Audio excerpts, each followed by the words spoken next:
morning and welcome to the family meeting. We're glad that you're with us today for this family meeting.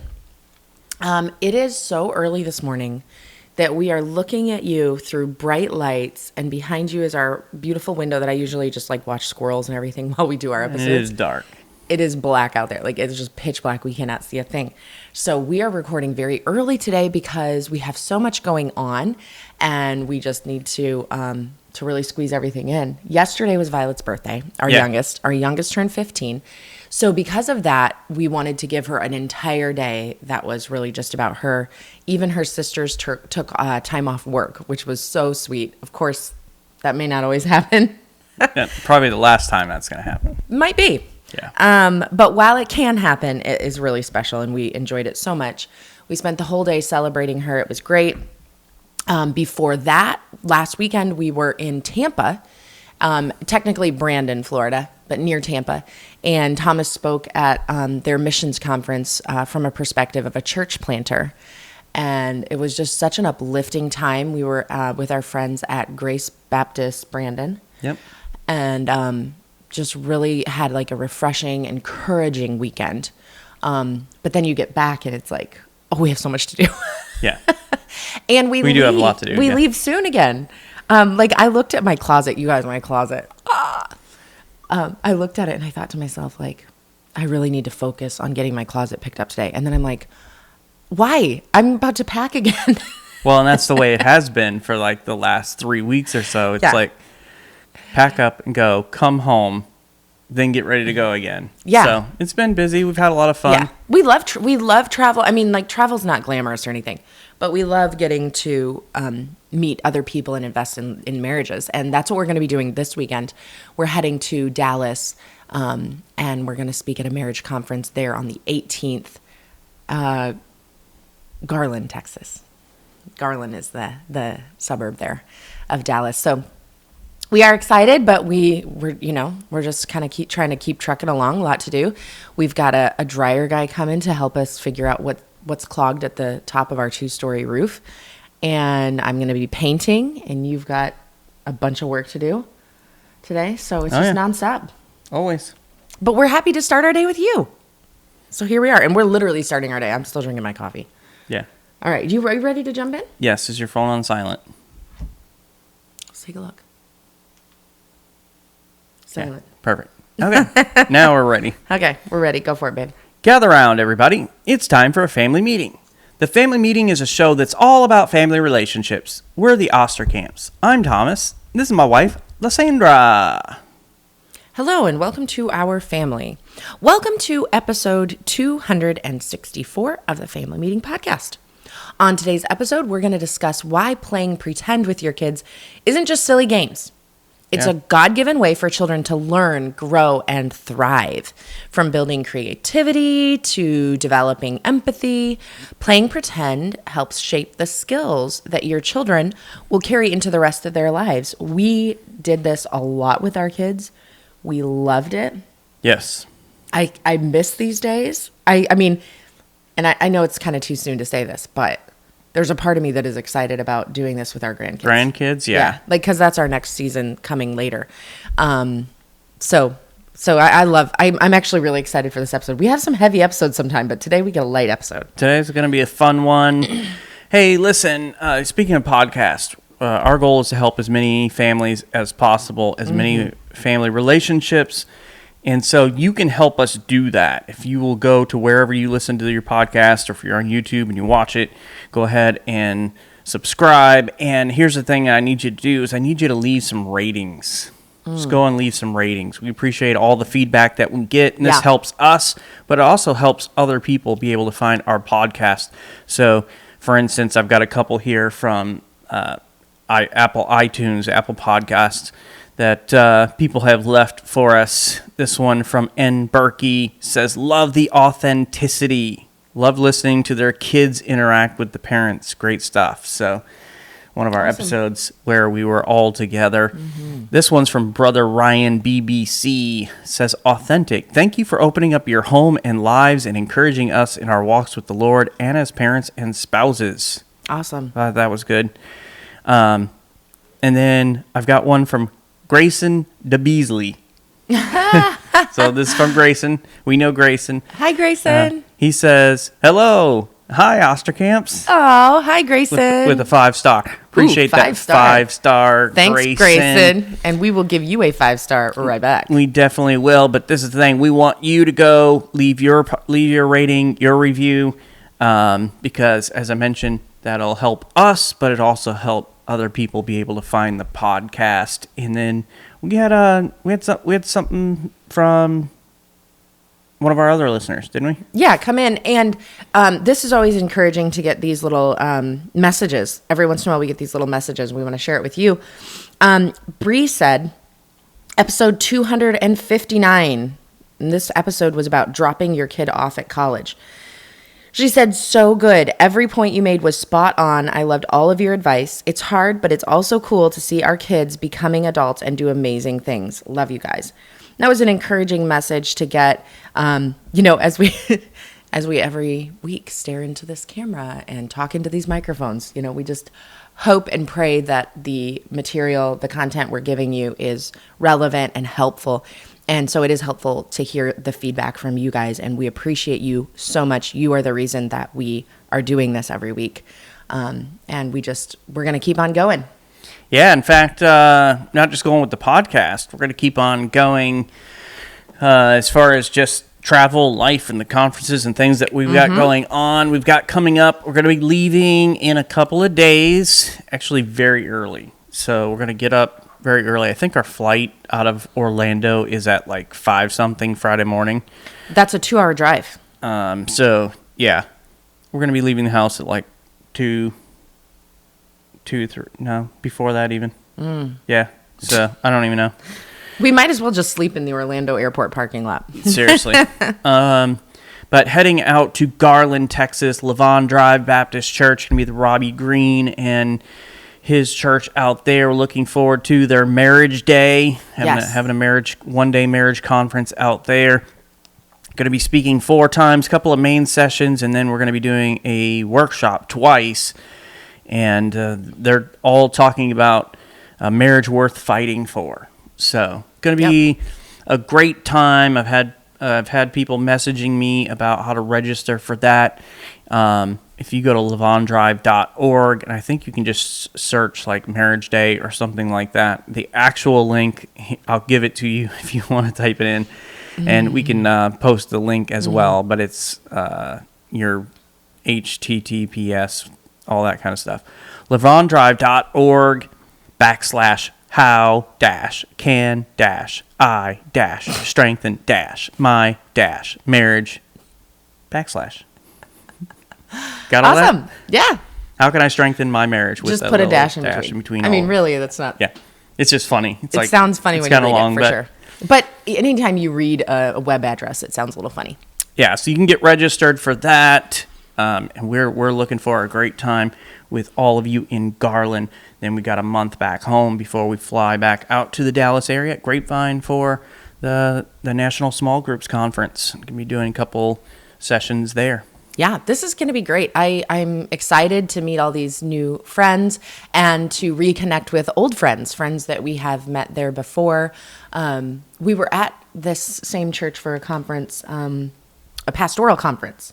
Yep. And it was actually pastors and families. So even our kids went, and they had like this whole, they had all this stuff planned for pastors' teenagers or pastors' children. And it was just a great time for the whole family. Yeah, but for pastors, or maybe you're not a pastor, but you're like, hey, pastor, we should have these people come in. We are booking for 2026 already. Got one in Mississippi coming up in March. Got 2 men's events. Going to be speaking in September, one in October. National conference up in Ohio for Pastors Network, Pastors Connection Network. And I've got a message going back and forth with another pastor right now, booking a marriage event for them. So we'd love to come and see you where you're at. If you want us to come, feel free to reach out, info@familymeeting.org. Indeed. All right. Let's jump into our topic of discussion for today. As I said, I'm excited to talk about this. It's going to be a lighthearted episode. A lot of times we do some downers that are like, whoo, it's stuff, yeah, we got to talk about, but it's tough to talk about. This is something that is just fun, cheerful, awesome. Well, I guess for most people.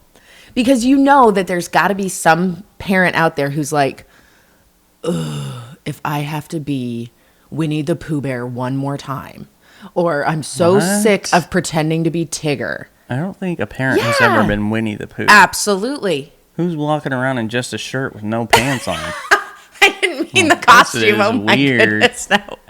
That's not what I meant. But like, you know, when like your kid watches Winnie the Pooh and they're like, be Tigger, and I'm gonna get on your back, and you gotta bounce, trouncy, fun all over. I don't know what year you think it is, but kids are watching Bluey nowadays. Yeah, but do you think that children aren't watching Winnie the Pooh? You act like it's the 1940s again. Stop like when you grew up. All right, Bluey is the thing now. All right, parents, I need you. This is where you are going to text me or message or put it in the comments that your kids still watch Winnie the Pooh. Thank you. I appreciate that. Yeah, they don't. I'm going to really need some messages on this. Okay. Anyway, but you know, there are parents who, my point that I was trying to make is that there are parents who actually are sick and tired of playing pretend. They're sick and tired of talking in a British accent like they're some dog. Yes, exactly. Because really, we could just close down this episode and be like, go watch Bluey. No. Supposed to be playing pretend, not watching TV. No, but I'm saying learning how to play pretend, go watch Bluey. That's your instruction. Oh, I gotcha. Because the parents on there are phenomenal. They do a great job. Yeah. I seriously have watched Bluey with my teenage grown daughters and thought... They were literally just quoting it last night. Yeah, just dinner. Last night. Isabella wore her muffin shirt all day yesterday. Yeah. Of course, she wants to be the naughty cousin. But anyway, but when I watch Bluey, I actually feel like a terrible parent. Yeah. Like, I wish I could be as good as Bluey is. I know. But anyway, the whole point is it might look like simple fun, but playing pretend is one of the most powerful tools for your child's early development. It actually matters. So whether your child is staging a tea party or building a fort, pretending to be a superhero, this episode hopefully is going to inspire you to join in with joy. That's what we want for you and for your children. And just understanding that you're helping shape their heart and their mind and a lot of their skills and even their brain development. And we want to share 3 ways playing pretend helps the development of your child. Okay. And I think the more and more as time goes on and technology is continuing to be integrated into our daily lives, that this is going to become more and more important for kids. Absolutely. Yes. With AI coming up and all that, a lot of people are relying on that for their creativity instead of actually thinking of things themselves. And so the more we can help and equip our kids to be creative and to imagine and all those sorts of things, the better off they'll be. Yeah. We had an interaction with a teenager this weekend, and she said, I know I'm a screenager. And I had not heard that term. Have you heard it? It's probably been out for a long time. She's like, I'm a screenager. And I don't know what that term is for children. I'm sure that there's another clever term for that in children. But truly, like, it is easier to tell your child to go pick up their tablet, to turn on the TV, to play with their little smartphone. It is easier to do that than to play pretend. Yeah. There's no question. So we get that, but this is something that we can't stop doing. We can't like eliminate the playing pretend and the interaction with our children because it's harder. Yeah. Like we got to really push through. I had a fun time just like reminiscing a little bit yesterday while we were out and about with all the girls. The 6 of us were all together, which is very rare now. And so we were just kind of talking about some of the fun imaginary play stuff and all that we did. So it was fun. Let's talk about these 3 ways playing pretend helps the development of your child. First thing here is imaginative play boosts executive function skills. The executive function skills.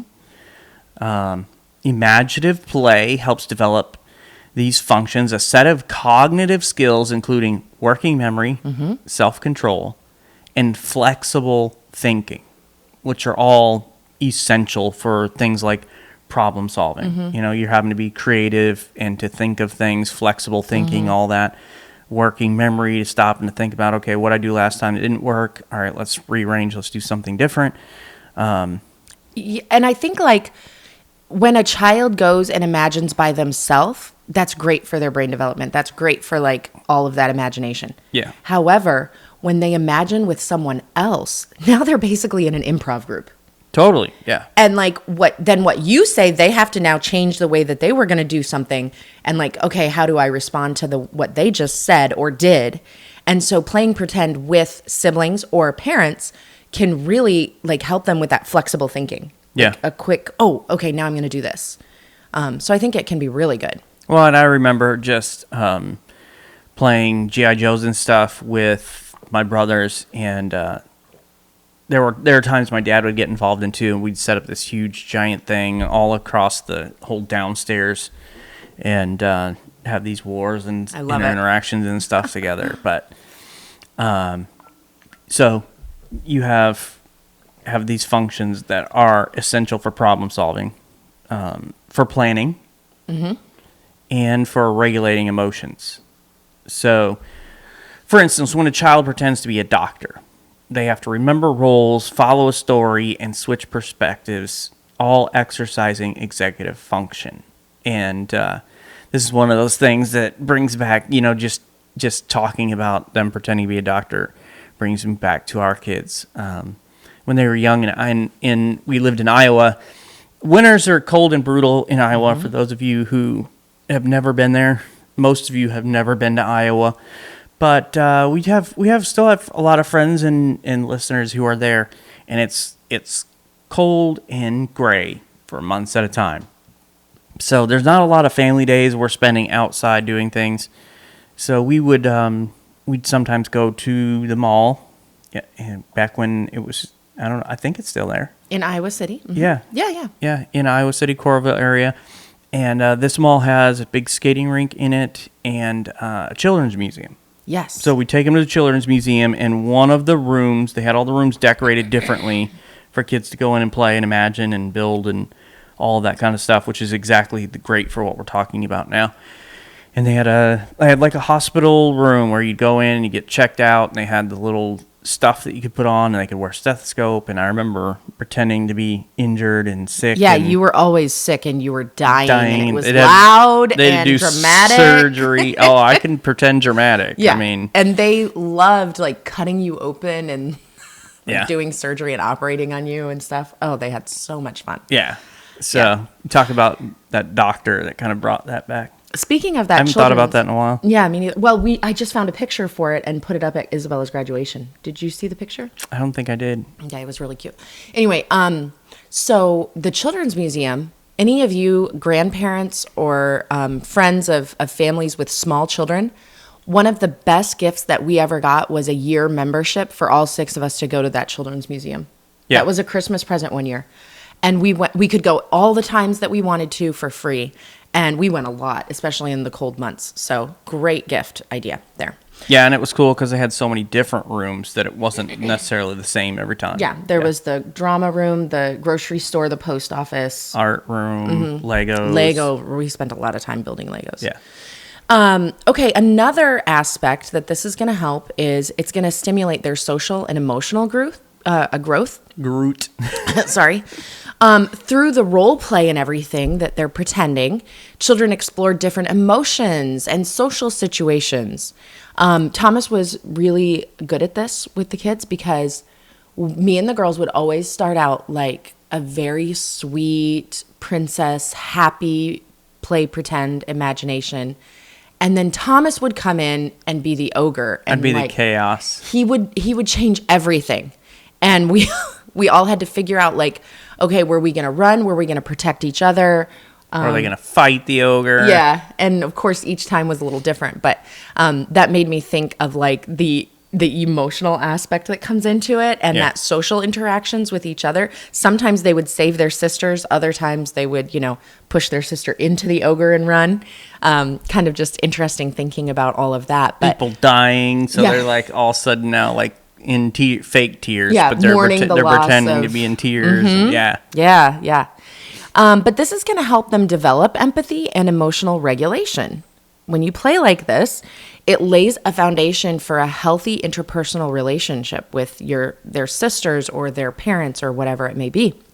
When a child pretends to comfort a sad little teddy bear or pretends to comfort their sister who has had a teddy bear stolen by the ogre or whatever it is. Oh my gosh, I would, and I'd always go for their favorite stuffed animal, whatever it was. They each had their own stuffed animal that was their favorite, and I feel like this is detrimental to our parental reputation that the names of their animals were what the animals was. So the frog was called Froggy. That was Catherine's. The dog was called Puppy. That was Isabella's. The cat was called Kitty. That was Abigail's. And Violet never really had one specific one, did she? No. She's the only one who didn't. She played with a lot of different ones. So. But I'd take their favorite, whatever it was, and like grab it and pretend to like tear it apart. Yeah. I'm ripping its legs off. Yeah, this was great pretend. Yes. I brought the chaos. You brought the chaos. But all of these things that are happening, they're practicing compassion and emotional perspective taking. So they're like thinking about the perspective of maybe the bad guy, the good guy, the victim, or whatever it may be in your little pretend scenario. So there's a lot happening in pretend that we don't even think about. Like for us, especially when we were younger parents, we weren't thinking about any of this. We were just playing with our kids. Yeah. But it turns out we were doing some important stuff there. Because they're learning how someone might feel in a certain situation and the emotions that they would take on and go through. So that when people are going through certain things, they're able to recognize, identify, and then kind of sympathize with somebody who's going through that situation or something very similar. So what a great thing to learn, even though you feel like sometimes, they're just playing, they're just being silly, or you don't look at playing pretend as something that's worthwhile. There's so many great benefits. And one of them, we're just going to focus in on 3 of them because we got some other things that we want to share with you about this. But the third one here is that it promotes creativity and divergent thinking. And it does this by allowing children to explore what-if scenarios.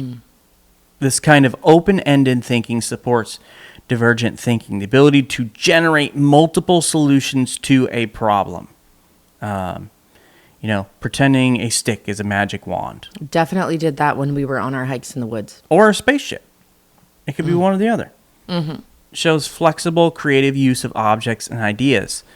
And, of course, this kind of play is a workout for the developing brain, building both structure and function over time. I think about all the different things that we would pretend. And every object was something different all the time, depending on what we were playing at the time. Yeah, it's funny because, like, even just talking about it, like, I'm transported to the different scenarios and the different ways that we would play with the kids. Like which scenario are you transported to? I was thinking of the kind of like big stone gazebo at Palisades Park. Okay, yeah. Because how far was that off the trail? So like when we started the trail, that was a half a mile or a mile? Not even a mile. Not even a mile. When they were young, it felt like forever. Yeah, it was tough for them. I mean, because we hiked when they were infants. We carried the infants, and then once they could toddle, we made them walk some and then carried some. And then when they were 4, they were walking miles. Definitely. And then as they were older, we'd walk the trail and be like, oh, we're here already. Yeah, and then it was like, oh, this was short. But anyway, so walking to that like little, it really was just a gazebo, but it was made out of stone. Yeah. And they called it the Princess Tower. Yeah. Because it was like up a hill. So as you walked up to it, you're looking up at it, and it looks like this kind of castle tower looking thing. Yeah, it was pretty special to them. And of course, we have 4 daughters, so they're all about anything princess and everything. So I just remember, like, we would start that hike, like, we're just going to at least make it to the Princess Tower. And then as they got older, we'd go way farther than that. But we're going to make it to the Princess Tower. And then we'd get there, and we'd play all kinds of different games and scenarios at that Princess Tower Sometimes we were all just a happy family and we would gather berries and forage for our food. Other times, like, you were the evil guy trying to invade the castle. Other times I had to be the evil witch. Yep. And I was the bad guy. So Typecast. Yeah. So we had all kinds of fun at that. It's just a gazebo, but it became something else. Yeah. And it's just amazing how important it is, like, when you're playing with your kids like this and they take on a role. When they take on a role, or even the parents take on a role, like whether it's being a doctor, a teacher, or even an animal or whatever, what they're doing is they practice seeing the world through someone else's eyes. So if they have to be that evil queen who's coming up on the castle, or if they have to be the victim who's being attacked by the big giant or whatever it is, they are starting to imagine through those eyes, and it's going to help your kids develop empathy and understand how other people think and feel, and to put themselves in other people's shoes. And that is a very special trait in our world. Yeah. Because for some reason, people cannot just like stop for a second and think about how the other person feels. I feel like that's a huge problem in our culture, where like everybody just wants to scream at each other. Like, dude, just take 1 second. Think about how the other person feels. Think about their perspective for 1 second. Walk a mile in their shoes. You know what I'm saying? And so that's why, one reason why role play is so important. So you think about this, like, if a child pretends to be a sick patient and then the parent comes along and plays the nurse, then the child experiences vulnerability and how to accept care and how to communicate needs. And so then they understand compassion and concern, not only from the caretaker, but also from the person receiving the care. What do they learn if they're pretending to be Muffin? Not the food, but the dog. Oh my goodness. I had a hard time watching one of the Bluey episodes with Muffin, and everyone's going to know if any kids are listening. It's the episode where Muffin takes the tablet and runs all over the house and is like screaming, and you just see like the little puppy face, like, and it's chaotic, and the parent is chasing Muffin, and I'm always like, oh, that naughty little dog. Like, oh, I would not put up with that. And then by the end of the episode, of course, like, it all is resolved, which is good. But that episode I don't even like to watch. And I'm immediately like, I don't like Muffin. So when your kid's pretending to be Muffin, what are they learning? Well, they have to learn, like, the end of that tyrant. Tyrant is discipline. Gotcha.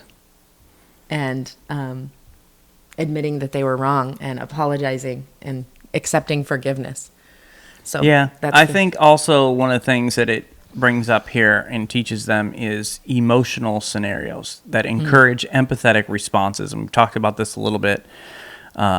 Pretend play often involves emotional themes, like comforting a crying doll. Oh, yeah. So, and man, oh, man, did our girls do that. Yeah. Do you remember? Okay, so this, I don't know if this is gross to people, but. Okay, let's hear it. Do you remember I'm interested now. You have my attention. Okay, so like, when I had Isabella, Catherine would have been 14 months old. Yeah. And so a new baby comes into the house, and Catherine then is all of a sudden very interested in her baby dolls. Mm-hmm. Because now, we both have a baby that we're taking care of. And so I would pretend to care about her little baby doll, and of course I'm taking care of my own baby. She would pretend to care about her sister? Yeah. Well, she did care about her sister. But I know. Anyway, so do you remember, though, when like we came into the room and Catherine was sitting in a chair with her shirt up nursing her baby? Yes, yeah. That's like the most beautiful, like, cute little thing ever. Yeah. But, sorry. It's like, mommy does it, I do it. Yeah, exactly. It's so sweet. And who says that our kids are not watching and paying attention, right? We say they're watching way too much. Yeah. Pay attention to what you're doing because they're paying attention to what you're doing. Especially, I forget this all the time, especially as teenagers, because there's times where, like, I think I'm just talking to you. Yeah. And it gets a little racy. Yeah. And so the kids are like, gross, or I'm still in here. Yeah. Because like in our kitchen, there's a love seat that's facing the wall, and So there's a table behind it. Yeah. So we sometimes can't see that there's someone sitting there. And, Yeah, if they're laying down or they're like slunched down so you can't see the top of their head. And then, so like one time, I think it was just last week, Thomas just came into the kitchen with me. Like nothing happened. He just walked into the kitchen and one of them like lifted up their leg and goes, "I'm right here." Like, just to like make sure nothing was said. Just warning us just in case. Yeah. So they're definitely listening even as teenagers. Oh yeah. They are definitely paying attention. But you got the crying doll. Or obviously not a lot of, nothing wrong with the boy comforting a crying doll. That's not absolutely doesn't typically happen a lot, especially as they get a little bit older. But resolving a pretend argument, caring for a stuffed animal.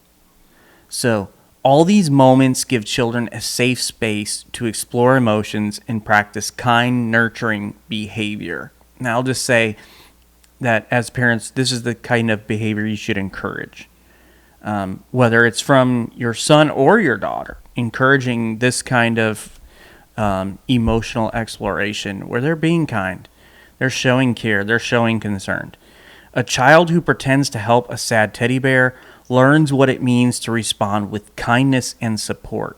And of course, these are essential ingredients of empathy and emotional intelligence. We just talked about emotional intelligence not long ago. Yeah.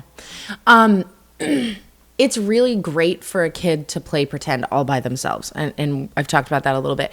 That is a good thing. And we should all be encouraging that. Like, I remember there were times when our kids wanted to watch TV or whatever, and I'm cooking, I'm cleaning, and so I'm not going to play pretend with them. Yeah. But I would say, like, no TV, go play. And of course, when they go play with their toys or with each other, they're doing that imagination and they're creating and being creative. But that how good that is, it's amplified so much when parents join in the pretend. And I will tell you this, if ever, when our kids were little, if ever they had the choice to watch a movie or play with mom and dad, they would every single time, 100% pick play with mom and dad. Yeah. They would never pick watching a movie over playing with us. So keep that in mind, because that's going to be the same with your kids. Well, and I'll just say this, like, it's your brain's not doing the same thing if you're just observing something. If they're just sitting there watching TV, and I'm not anti-TV. We have TV in our home, but I think a lot of times we just relegate our kids to watching screens because it is easier. But their brains aren't doing the same thing by just observing what's happening on TV as entering into a world through imagination. Yeah, and so the benefits are just incomparable for what it does. But when you as a parent pretend with your child, this is strengthening the bond between you and them. And I am telling you, like, I feel like I just want to be like, I'm testifying, okay? I'm testifying to this because the kind of play that we did with our kids when they were little is still impacting our relationship with them to this day. And we have a 19, 18, 17, and 15-year-old. Soon to be 20. Stop it. We're not saying that. We're not rounding up. Not rounding up. I'm just saying it's almost there. Yeah. It's a month away. But you don't have to say that. That was unnecessary and just mean. I'm just imagining what it's going to be like to have a 20-year-old. Yeah, I don't want to imagine that. Imagination. I'm not playing pretend that we have grown children.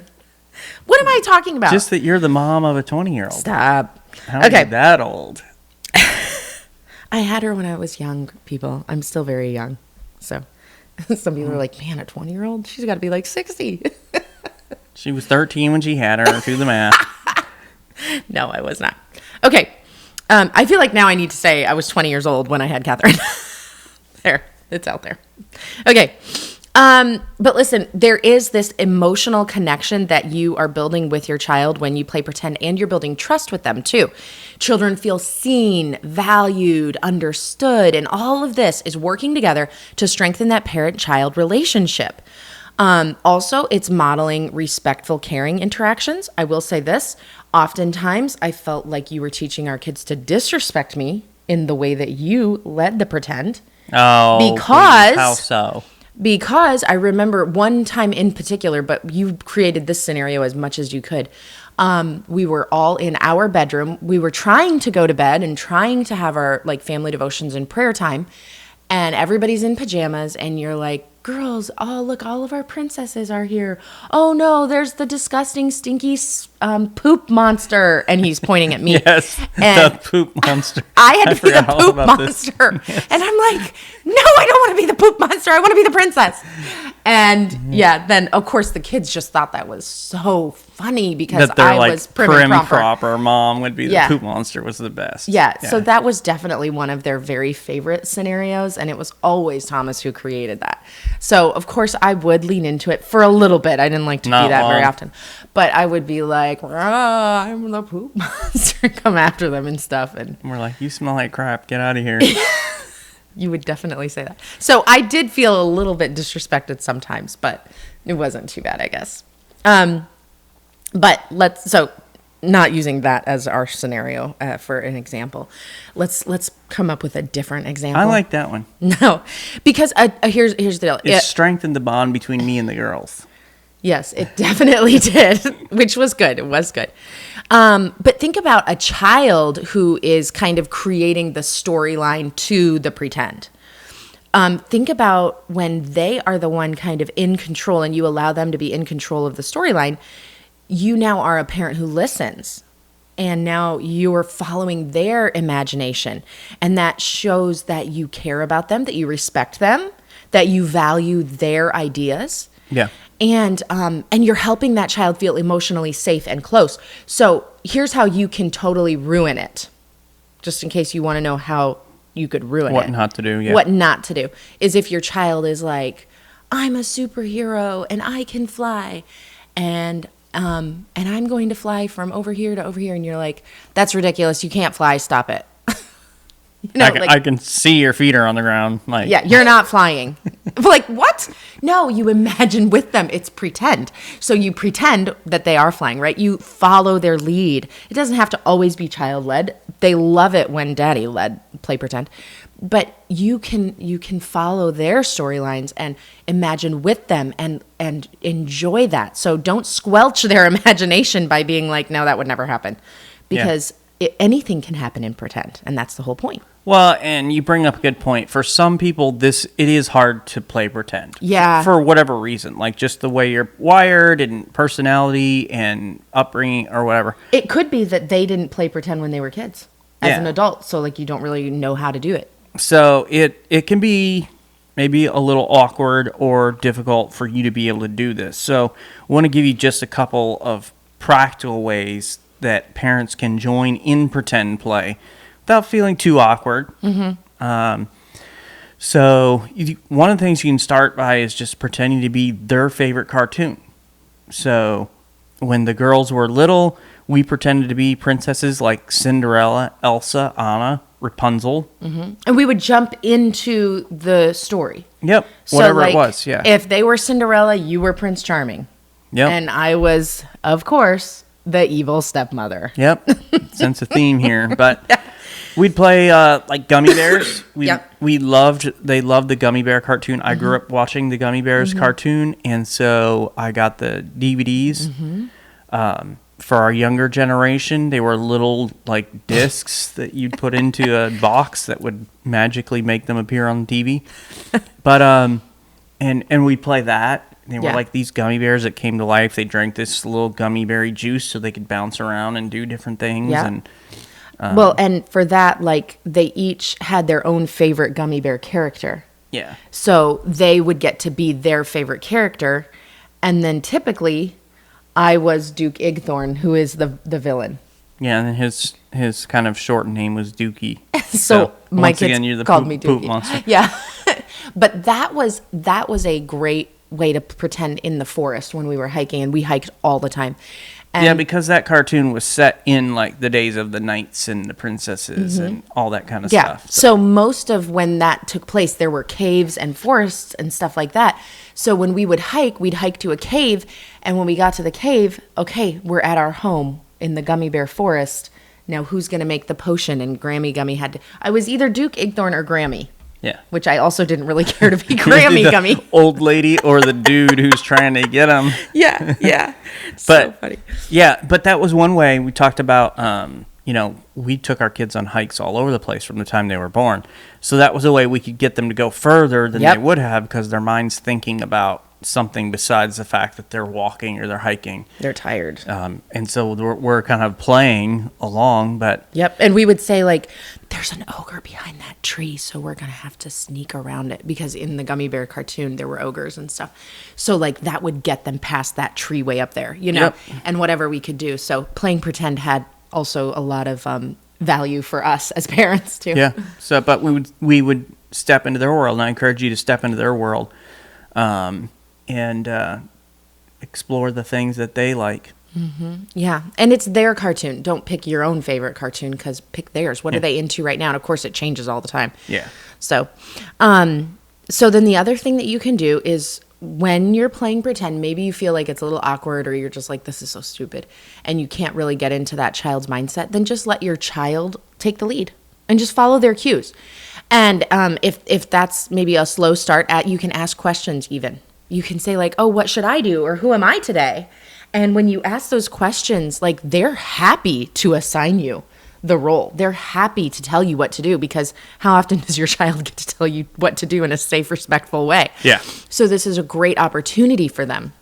But letting them lead just takes away all that pressure from you. And I mean, I'm not going to lie. There were times when I was pretending to be sick because I wanted to lay on the couch. Okay. Like, oh, I'm sick. Mommy needs a shot. She'll find me a shot, I don't know how many times I died just so I could lay there and take a nap. Yes. All right. I'm dead now. Do the funeral for me. I'm going to lay right here. Exactly. Yes. Yeah. Get creative, right? But it can be really great for your child to be the one who invents all of that, because it is a little less work for you too, which is kind of nice. Well, and it also helps them to learn leadership skills. Yeah. Like how to lead things, how to direct things. I mean, it's such a valuable thing to know. Right. And don't always feel like you have to be in control. Like, if your kid says, okay, you're the customer at my restaurant, then go with it. Ask for a menu, order something silly. Like, my kids always, for some reason, I know why, because of you. It's you. And I'm looking at him with disdain. It's you. Yeah. They always wanted to talk about poop.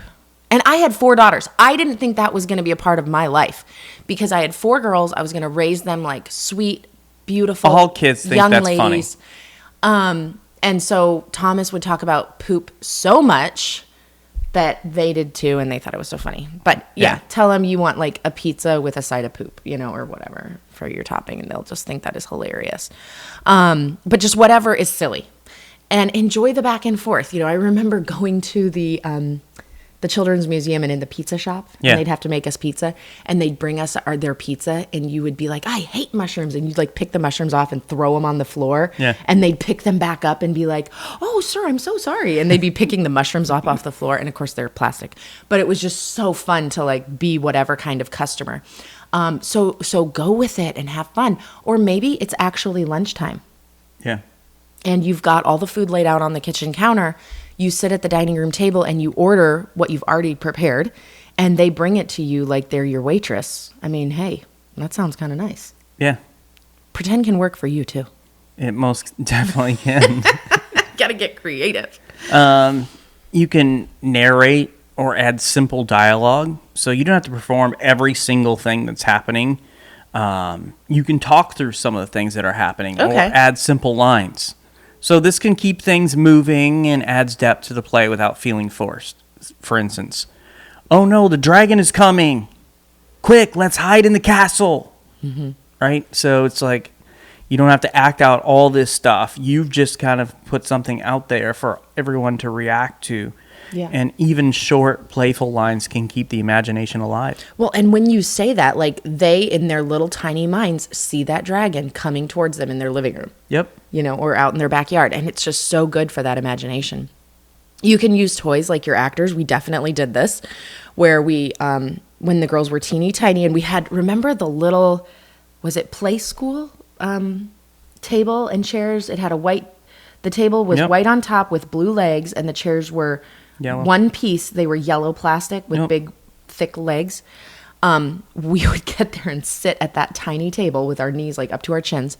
And then in the other 2 chairs, there would be like a couple of dolls. And Froggy. Yep, and Froggy was usually in one of the chairs. And we would order for Froggy or the dolls, and Catherine would bring all of us our tea, and we would have tea, and she was sometimes the waitress or whatever. And I'd be like, oh, there are flies in my tea. This must be Froggy's order. Oh, she would love that. Oh, I think it was so funny.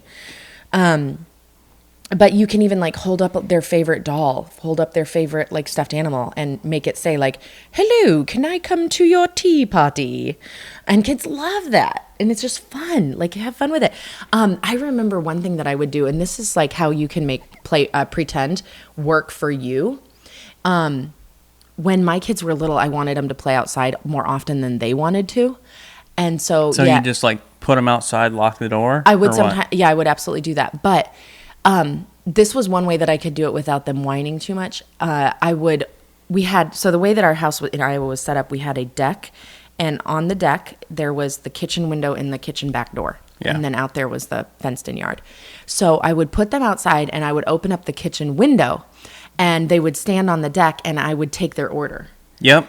And so I would be like, yeah, what do you want? What do you want? You know, and I would take their order for like mac and cheese and vegetables. And like, I'd be like, nah, we're out of steak. What else? You know, and they would order. Sometimes order crazy stuff. Yeah. But of course they would get the same lunch. And then I would hand their lunch out that window to them and they would sit there and eat it. And they loved that because they were, felt like they were at a restaurant. Exactly. Yeah. Or like a food truck or something. And then I could shut the window and like eat my lunch in peace and then do the dishes without the kids underfoot. Right. So make pretend work for you guys. I mean, come on, like you're already going to pretend with your kids. You might as well make it, make your life better. Yeah. And another way to kind of make it less awkward for you as you're getting into this is not who you are, is pick roles that feel comfortable for you. So choose characters that match your energy or personality. If you're not loud and boisterous and all that, you don't need to be the loud superhero or villain. Mm-hmm. You could be the wise owl, curious explorer, friendly customer. And it's totally okay to say, I'll be the store owner who's kind of sleepy today. I'm telling you, be sick. That is like next level parenting. Okay. If you are exhausted, but you still want to play with your kid, be the sick patient. Here was my favorite one. What? Be like, all right, girls, I'm Sleeping Beauty. Yeah. You're the little dwarves. Yeah, exactly. Yeah. They could run around. But that was putting together 2 separate cartoons. Yeah. Did you say Sleeping Beauty and the Seven Dwarfs?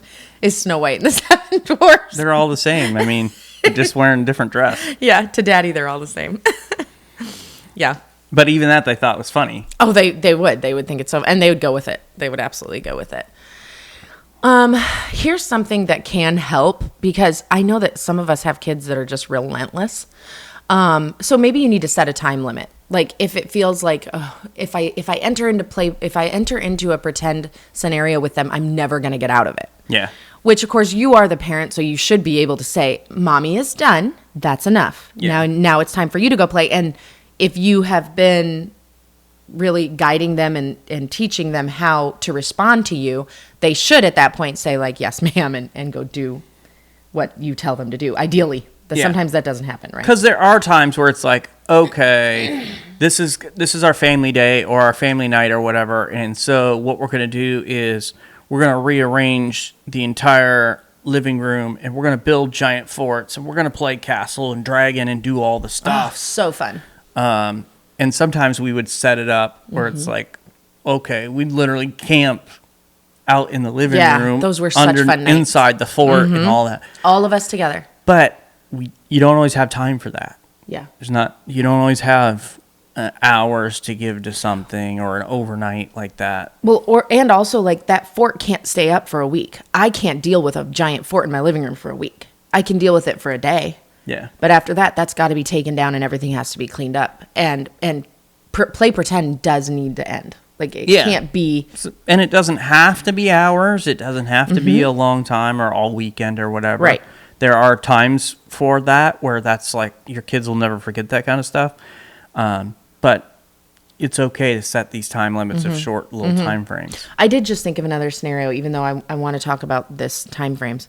When I would want my kids to do certain chores that they were tired of, Yeah. we'd do it in pretend.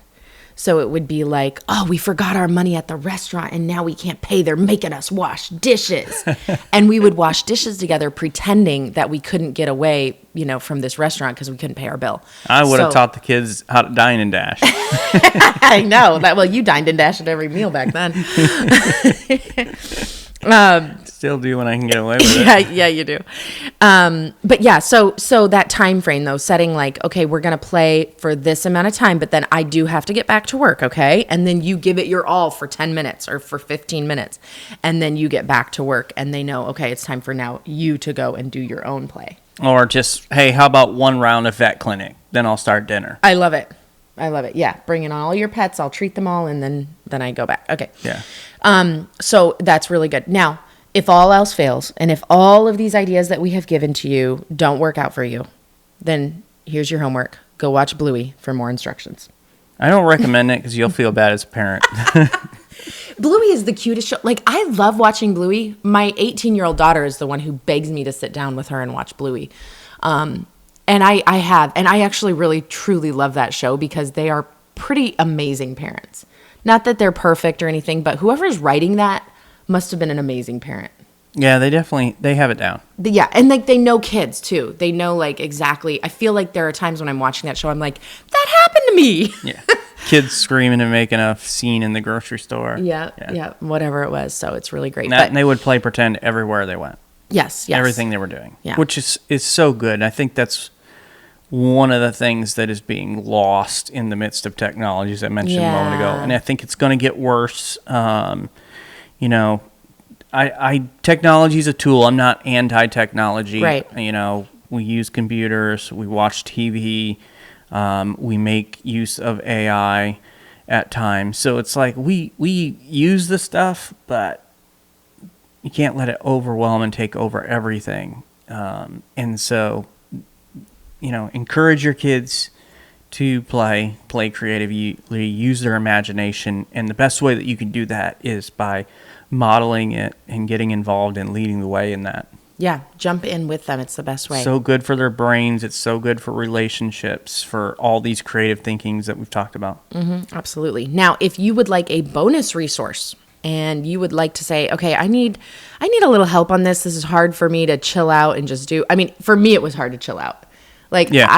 I did play pretend all the time with the kids, but I had to tell myself to do it. I had to remind myself that it was important because I'm a list person. I see the dishes. Like, I'm very practical.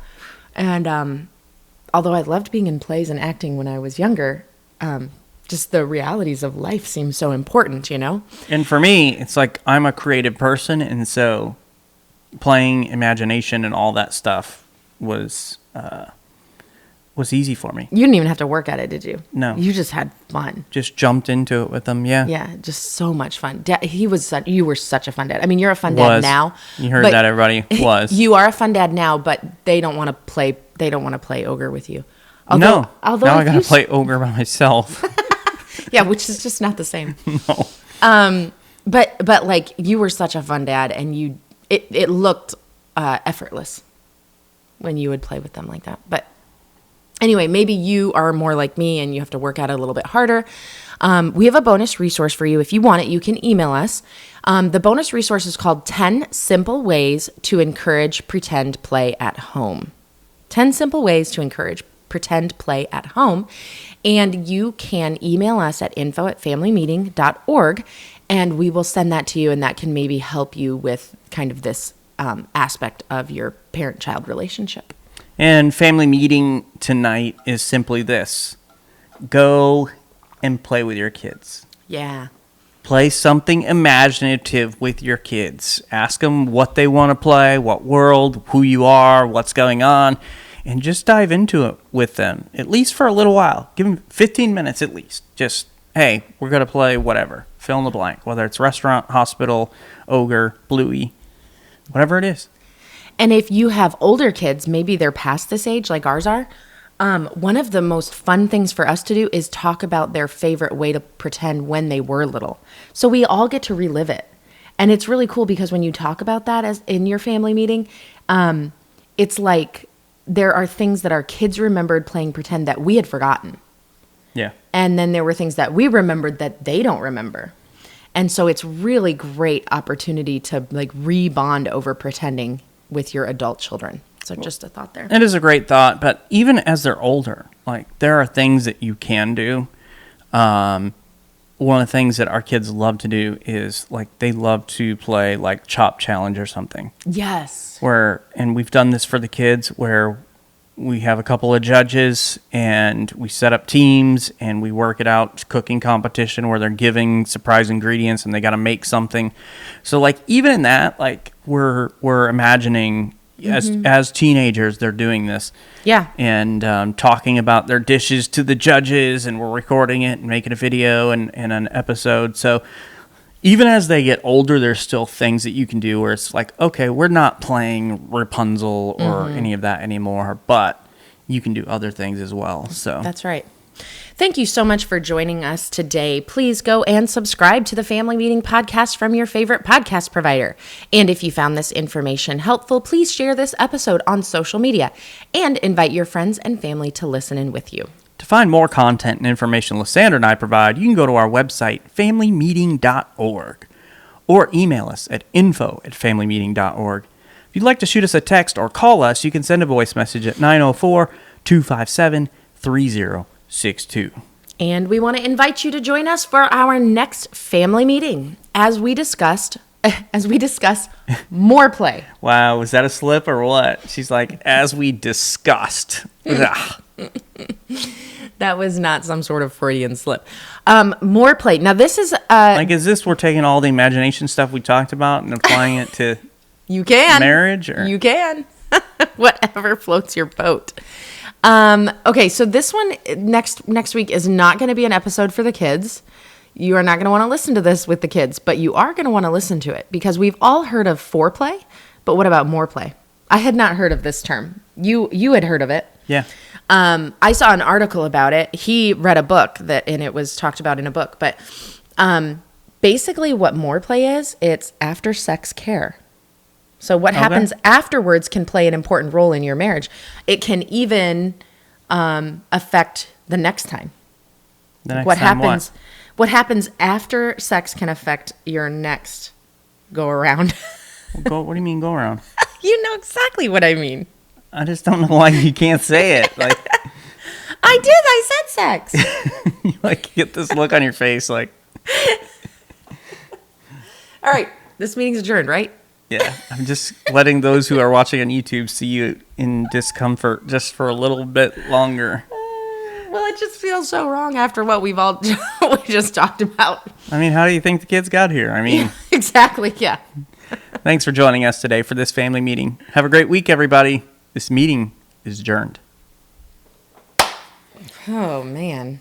If anybody can make it awkward, I can. Yeah. Okay.